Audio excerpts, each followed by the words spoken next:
The five decided to take up the case of the Malaysian flight that's missing. So of course they're going to inject politics into it. That's unsurprising. And who are they going to blame? The only question is why it took them so long. 2 weeks into this thing, finally they figure out, must have been the Muslims. Take it away. Is political correctness getting in the way of the missing plane investigation? Let me just jump to this very quickly. You have two pilots, pilot and co-pilot, both of whom are Muslims.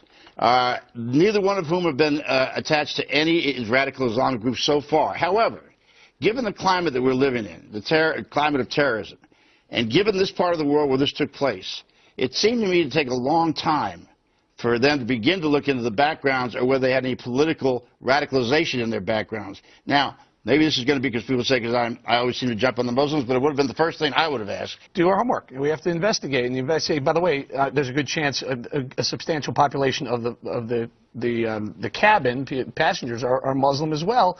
So you have to go through. You have to find out who has political ties, extremist ties. On the show, we talked about where are the dossiers about the pilots, because I don't think it's prejudice. It's just common sense in the world that we live in that you would have checked into the backgrounds. Maybe there's nothing there, but it does beg the question of whether we've soft-pedaled it up to now. The investigation was led off by the Malaysians, who I think we can pretty much say with absolute certainty now have been wrong a lot in their information. If you look back to 1999 when Egypt Air crashed, remember what the Egyptians told us? Oh, it was a mechanical failure, when in fact the pilot had yelled Allah Akbar before he crashed the plane into the ground. Now those were a lot of Americans on that flight. All right, so they finally figured out, it turns out there's Muslims in Malaysia. You don't say, Bob Beckel and the rest of the crew. Wow, way to catch up on that. I was wondering where you were. Now look, first of all, they did look into the pilots. They have investigated that. And on this program, I immediately thought the most likely outcome was terrorism. Now, that's not necessarily the case, and we don't know that for a fact, but that was my first piece of speculation. And we immediately said last week, they should look into the pilots.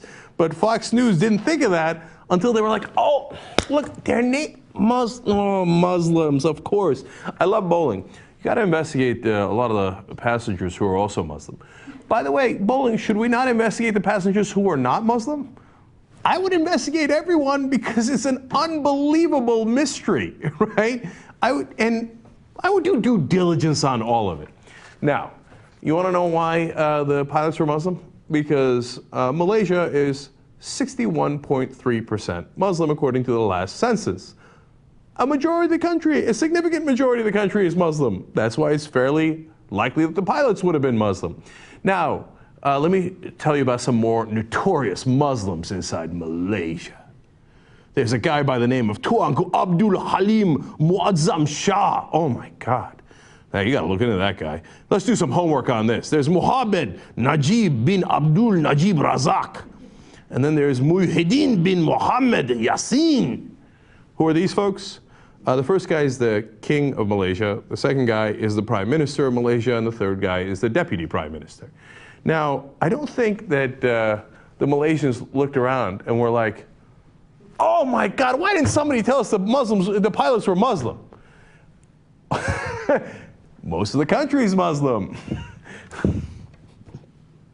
Now, of course, the idiots over at Fox News probably think that Islam is pretty much contained to the Middle East, but if you look at a map of the countries with the highest percentage of Muslims, you will see the highest percentages are the darker colors there, and look at Southeast Asia. And Indonesia, of course, the largest Muslim population in the world. Oh, wow, who would have guessed that? Certainly not the guys at Fox News. So if they had known that a couple of weeks ago, they would have gone to it immediately. They just got around to figuring out reality. Now, I do want to give a little bit of a shout out to a guy I almost never do, Greg Gutfeld, who actually stepped in at the end and said this. I don't know.